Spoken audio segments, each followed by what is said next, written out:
के बैग में कुछ नहीं है, लेकिन इसके जवाब शक को बढ़ा रहे हैं।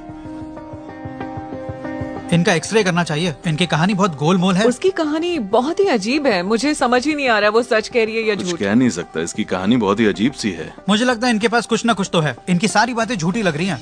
पुलिस इन्वेस्टिगेशन जारी रखने का फैसला करती है। पैसेंजर की बॉडी में इलीगल ड्रग्स मौजूद हो सकते हैं। आप प्लीज अंदर आइए। मैं और अब इसका एक्सरे किया जाएगा। एक्सरे करना पड़ेगा एक्सरे? हमें आपका। मेरा आप प्लीज एक्सरे? चलिए हमारे साथ। ठीक आइए। है।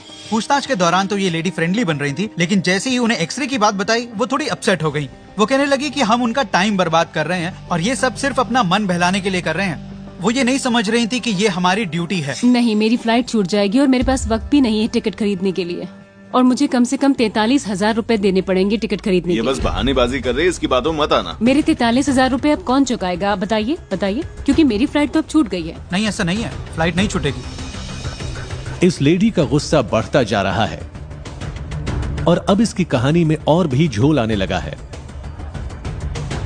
ये थोड़ी सी नर्वस हो रही है। हद हो गई सुनिए, है। जब आपने टिकट खरीदी नहीं है तो आपका नुकसान कैसे हो सकता है? पर मेरा वक्त तो बर्बाद हो ठीक रहा है, है मैं ना। आपकी बात समझ रहा हूँ, पर हमें भी अपना काम करना है। कुछ नहीं, बस आप लोग मजाक कर रहे हैं मेरे साथ। ये मजाक नहीं है मैडम, ये हमारा काम है।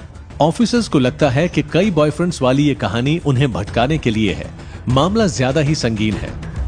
इनके पास कुछ है या नहीं ये तो मैं नहीं कह सकता, लेकिन ये पक्का झूठ बोल रही हैं। शायद इश्क मोहब्बत के इसके दिन अब खत्म हो चले हैं।